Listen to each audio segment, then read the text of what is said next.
Selamat malam. Saat ini saya akan melanjutkan membaca 2 Timotius, yaitu dari 2 Timotius yang ketiga. Keadaan manusia pada akhir zaman. Ketahuilah bahwa pada hari-hari terakhir akan datang masa yang sukar.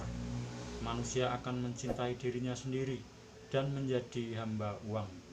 Mereka akan membual dan menyombongkan diri. Mereka akan menjadi pemfitnah. Mereka akan berontak terhadap orang tua dan tidak tahu berterima kasih, tidak mempedulikan agama, tidak tahu mengasihi, tidak mau berdamai, suka menjelekkan orang, tidak dapat mengekang diri, garang, tidak suka yang baik, suka mengkhianat, tidak berpikir panjang, berlagak tahu, lebih menuruti hawa nafsu daripada menuruti Allah. Secara lahiriah mereka menjalankan ibadah mereka, tetapi pada hakikatnya mereka memungkiri kekuatannya. Jauhilah mereka itu, sebab di antara mereka terdapat orang-orang yang menyelundup ke rumah orang lain dan menjerat perempuan-perempuan lemah yang syarat dengan dosa dan dikuasai oleh berbagai-bagai nafsu, yang walaupun selalu ingin diajar namun tidak pernah dapat mengenal kebenaran. Sama seperti Yanes dan Yambres menentang Musa, demikian juga mereka menentang kebenaran. Akal mereka bobrok dan iman mereka tidak tahan uji. Tetapi sudah pasti mereka tidak akan lebih maju, karena seperti dalam hal Yanes dan Yambres, kebodohan mereka pun akan nyata bagi semua orang. Iman bertumbuh dalam penganiayaan dan dalam pembacaan kitab suci. Tetapi engkau telah mengikuti ajaranku, cara hidupku, pendirianku, imanku, kesabaranku, kasihku, dan ketekunanku. Engkau telah ikut menderita penganiayaan dan sengsara, seperti yang telah kuderita di Antiokhia dan di Ikonium dan di Listra. Semua penganiayaan itu kuderita, dan Tuhan telah melepaskan aku daripadanya. Memang setiap orang yang mau hidup beribadah di dalam Kristus Yesus akan menderita aniaya, sedangkan orang jahat dan penipu akan bertambah jahat. Mereka menyesatkan dan disesatkan. Tetapi hendaklah engkau tetap berpegang pada kebenaran yang telah engkau terima dan engkau yakini, dengan selalu mengingat orang yang telah mengajarkannya kepadamu. Ingatlah juga bahwa dari kecil engkau sudah mengenal kitab suci yang dapat memberi hikmat kepadamu dan menuntun engkau kepada keselamatan oleh iman kepada Kristus Yesus. Segala tulisan yang diilhamkan Allah memang bermanfaat untuk mengajar, untuk menyatakan kesalahan, untuk memperbaiki kelakuan, dan untuk mendidik orang dalam kebenaran. Dengan demikian, tiap-tiap manusia kepunyaan Allah diperlengkapi untuk setiap perbuatan baik. Saya lanjutkan membaca 2 Timotius yang terakhir, yaitu 2 Timotius yang keempat. Penuhilah panggilan pelayananmu di hadapan Allah dan Kristus Yesus yang akan menghakimi orang yang hidup dan yang mati. Aku berpesan dengan sungguh-sungguh kepadamu demi penyataannya dan demi kerajaannya. Beritakanlah firman, siap sedialah, baik atau tidak baik waktunya. Nyatakanlah apa yang salah, tegurlah dan nasihatilah dengan segala kesabaran dan pengajaran.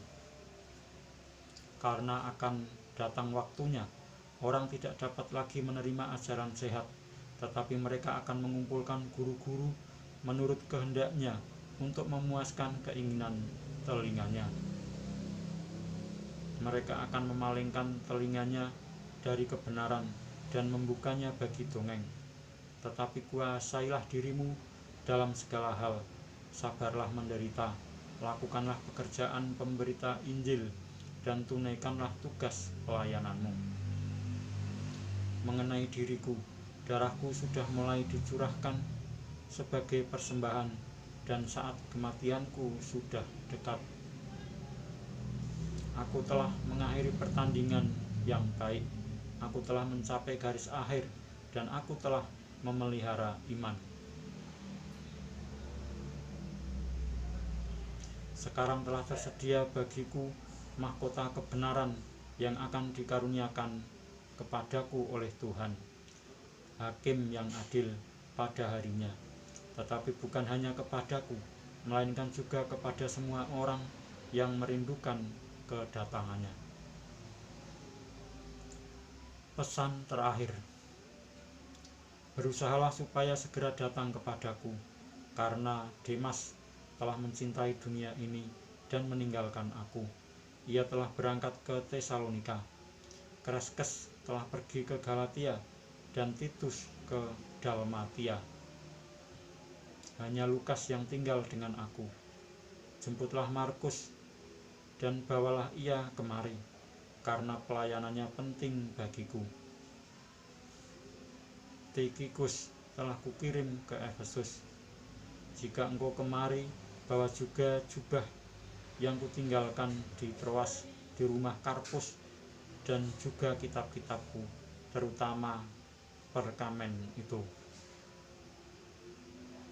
Alexander, tukang tembaga itu, telah banyak berbuat kejahatan terhadap aku. Tuhan akan membalasnya menurut perbuatannya. Hendaklah engkau juga waspada terhadap dia, karena dia sangat menentang ajaran kita. Pada waktu pembelaanku yang pertama, tidak seorang pun yang membantu aku. Semuanya meninggalkan aku. Kiranya hal itu jangan ditanggungkan atas mereka. Tetapi Tuhan telah mendampingi aku dan menguatkan aku, supaya dengan perantaraanku Injil diberitakan dengan sepenuhnya, dan semua orang bukan Yahudi mendengarkannya. Dengan demikian, aku lepas dari mulut singa, dan Tuhan akan melepaskan aku dari setiap usaha yang jahat. Dia akan menyelamatkan aku, sehingga aku masuk ke dalam kerajaannya di surga. Baginyalah kemuliaan selama-lamanya. Amin. Salam. Salam kepada Priska dan Aquila, dan kepada keluarga Onesiforus. Erastus tinggal di Korintus, dan Trofimus kutinggalkan dalam keadaan sakit di Miletus. Berusahalah kemari sebelum musim dingin. Salam dari Ebulus dan Pudes dan Linus dan Klaudikia. Saya ulangi. Salam dari Ebulus dan Pudes dan Linus dan Klaudia, dan dari semua saudara. Tuhan menyertai rohmu, kasih karunia-Nya menyertai kamu. Demikianlah saya telah menyelesaikan membaca kitab 2 Timotius, yaitu dari 2 Timotius 1 sampai dengan 2 Timotius yang terakhir, yaitu 2 Timotius yang keempat. Dan saya akan melanjutkan membaca kitab selanjutnya, yaitu kitab Titus, pada kesempatan yang akan datang. Sekian, terima kasih.